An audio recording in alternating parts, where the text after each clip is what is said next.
ഇന്ന് ഇന്ത്യയിൽ തന്നെ ഏറ്റവും വലിയ സിനിമയായിട്ട് വലിയൊരു ബഡ്ജറ്റിൽ ഒരുങ്ങിയ ഇനി തിയേറ്ററിൽ വന്ന് ഈ ഒരു ചിത്രമാണല്ലോ പുഷ്പ ഇൻ ദ റോൾ.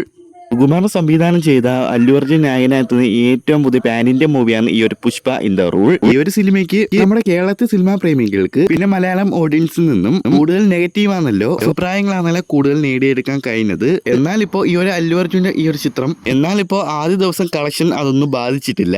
എന്നാൽ അല്പസമയം മുമ്പേ പുറത്തു വന്ന കേരള ആദ്യ ദിവസം എസ്റ്റിമേറ്റ് കളക്ഷൻ റിപ്പോർട്ട് നോക്കുകയാണെങ്കിൽ ഇപ്പോൾ വ്യക്തമാകുന്നത് കേരളത്തിൽ ഈ ഒരു ചിത്രം നെഗറ്റീവ് ആണെങ്കിൽ നോർത്ത് ഇന്ത്യയിലും തമിഴ്നാട്ടിലും മറ്റ് സംസ്ഥാനങ്ങളിലും ആദ്യ ദിവസം തന്നെ ഈ ഒരു ചിത്രം വലിയൊരു വിജയമാണ്. അല്ലു അർജുന്റെ കരിയറിൽ ഏറ്റവും വലിയ ചിത്രമാണ് ഈ ഒരു പുഷ്പ ഇൻ ദ റൂൾ. കേരളത്തിൽ ഈ ഒരു ചിത്രം നെഗറ്റീവ് ആണെങ്കിലും അതൊന്നും ട്രാക്കിംഗ് കളക്ഷനും എസ്റ്റിമേറ്റ് കളക്ഷനും അതൊന്നും ബാധിച്ചിട്ടില്ല. സിനിമയുടെ ട്രാക്കിംഗ് കളക്ഷൻ നോക്കുമ്പോൾ വ്യക്തമാകുന്നുണ്ട് 3,55,00,000 3,55,00,000 മുകളിലേക്ക് ഈ ആദ്യ ദിവസം തന്നെ ഇത്രയും കേരളത്തിൽ നിന്നും ആദ്യ ദിവസം നോക്കുകയാണെങ്കിൽ നല്ലൊരു കളക്ഷനാണ് കിട്ടിയിട്ടുള്ളത്. കേരള ട്രാക്കിംഗ് നോക്കുകയാണെങ്കിൽ അത് ആദ്യ ഫാൻസി ഷോ ആയതുകൊണ്ട് ഇത്രയും കിട്ടിയത്. റിയൽ റിവ്യൂ ഇനി വരാൻ പോകുന്ന ദിവസങ്ങളിൽ അറിയാൻ പറ്റുന്നതായിരിക്കും. കേരള ട്രാക്കിങ്ങും വേൾഡ് വൈഡ് ആയിട്ടുള്ള കളക്ഷനൊക്കെ ഇനി വരാൻ പോകുന്ന ദിവസം നമുക്ക് അറിയാൻ പറ്റുന്നതായിരിക്കും. എന്തായാലും അല്ലു അർജുനും ഫഹദ് ഫാസിലും തകർത്ത് അഭിനയിക്കുന്നുണ്ട് ഈ ഒരു പുഷ്പ ഇൻ ദ റൂൾ. ആരൊക്കെ ഈ ഒരു അല്ലു അർജുന്റെ ഈ ഒരു ചിത്രം കണ്ട് ഒന്ന് കമന്റ് ചെയ്തേക്കുക. ഇനി വരാൻ പോകുന്ന ദിവസങ്ങളിൽ അല്ലു അർജുന്റെ പുഷ്പ ഇൻ ദ റൂൾ എന്തായി തീരും നമുക്ക് കണ്ടറിയാം. ഇതൊക്കെ അറിയാനായിട്ട് ഈ ഒരു ചാനൽ മറക്കാതെ സബ്സ്ക്രൈബ് ചെയ്ത് അടുത്തുള്ള നോട്ടിഫിക്കേഷൻ ഒന്ന് ഓൺ ചെയ്തിരിക്കുക.